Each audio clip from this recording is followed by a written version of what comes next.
Buenas noches, docentes. Hoy empezamos la videoconferencia con el tema de las normas y procedimientos para la emisión y registro y control de las certificaciones médicas por incapacidad temporal y maternidad en salud.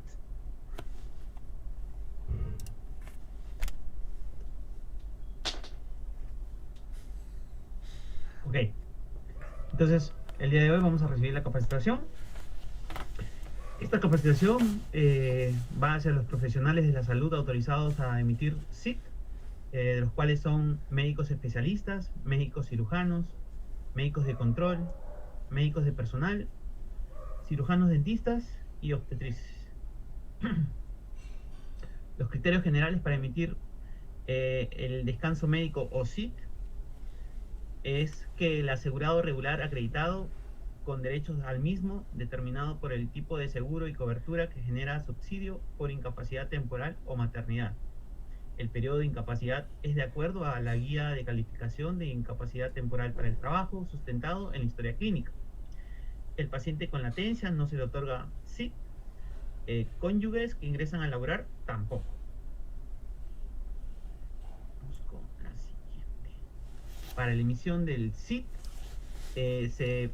se verifica qué tipo de contingencias puede ser, de las cuales existen dos tipos de contingencias: contingencias comunes o contingencias laborales. Dentro de las contingencias comunes se encuentra la enfermedad común, que es el número 1, accidente común, que es el número 2, accidente de tránsito, que es el número 7, maternidad, el número 5.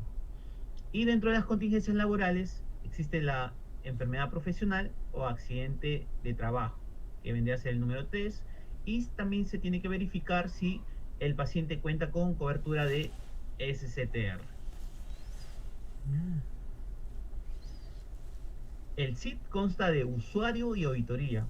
Por emergencia no hay SIT retroactivo. Se otorga por permanencia en cada servicio. Es decir, en observación, si el paciente está en observación, le generan un SIT. Si pasa a hospitalización, le generan un SIT. Si pasa al área de UCI, también le tienen que generar un SIT. Y si pasa al área de UCIN, también le tienen que generar el descanso.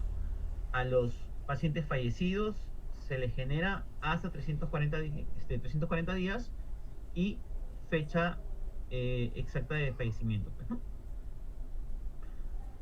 La fecha de emisión del SID en consulta externa es al término del acto médico. La regularización es en referidos continuadores del servicio, es decir, si hay un pequeño vacío entre cita y cita. Referidos es a partir de la fecha de cita. En emergencia es al término de la atención o del acto médico. En hospitalización, al alta o cada 30 días en caso continúes hospitalizado. Y la regularización por médico de control es solicitado por el médico tratante con acto médico sellado y firmado dentro de la historia de cada paciente. En consulta externa, los asegurados con SIT vigentes en el momento de la consulta y en caso el médico tratante considere prolongar el periodo de incapacidad, se expedirá un nuevo SIT indicando con fecha de inicio del nuevo periodo y la fecha de la consulta médica. En ningún caso la fecha de inicio de incapacidad será anterior o posterior a la fecha de la consulta médica. Si el asegurado requiere un tratamiento o control permanente mayor a 30 días, el médico tratante expedirá el siguiente SIT manteniendo siempre el periodo consecutivo, independientemente de la fecha de cita o control, según la tabla incluyendo domingos y feriados. En el servicio de emergencia o urgencia, la fecha de emisión del SIT por emergencia no podrá ser un día anterior ni un día posterior a la fecha de la atención. Por procesos agudos o cuando el diagnóstico sea del tipo presuntivo, se otorga un SIT hasta por un máximo de 48 horas de corresponder. En el caso que el asegurado que son ingresados a sala de observación se le otorga un SIT desde el ingreso del paciente a emergencia o urgencia hasta el ingreso al área de hospitalización o al alta de emergencia.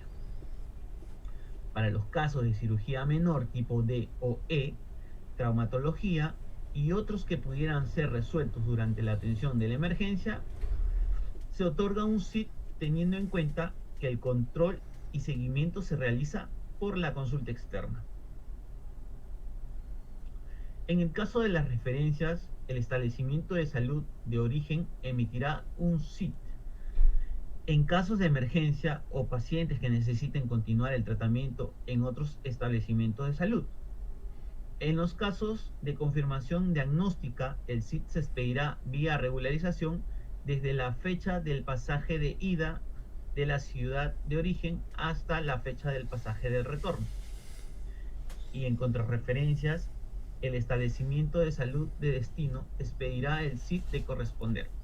En los casos de emergencia o pacientes cuya continuidad de tratamiento fueron resueltos y con necesidad de asistencia sanitaria. Una vez confirmado el diagnóstico y otorgado el tratamiento especializado, se emitirá el SIT. 7. Aquí, como podemos ver las disposiciones generales de lo que significa o corresponde a la Directiva Sanitaria 015, que en este caso le corresponde a E-Salud del año 2014, y también las disposiciones específicas.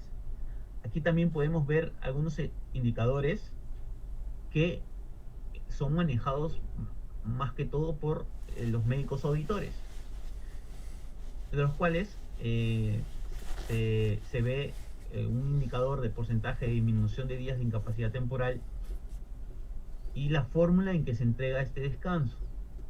La frecuencia siempre va a ser mensual, no puede ser anual. Y la fuente es los sistemas de carga de SIT, que vendría a ser la historia clínica o los sistemas informáticos de salud. Normalmente se busca disminuir un estándar de disminución del 10%. Y estas auditorías las hace el gerente, el director de la red o el responsable de OJIT. Muchas gracias por su atención. Esperemos que les sirva esta capacitación para que puedan brindar un servicio adecuado a los médicos, a los pacientes, y que no sigan ocurriendo los mismos problemas que existen por el momento.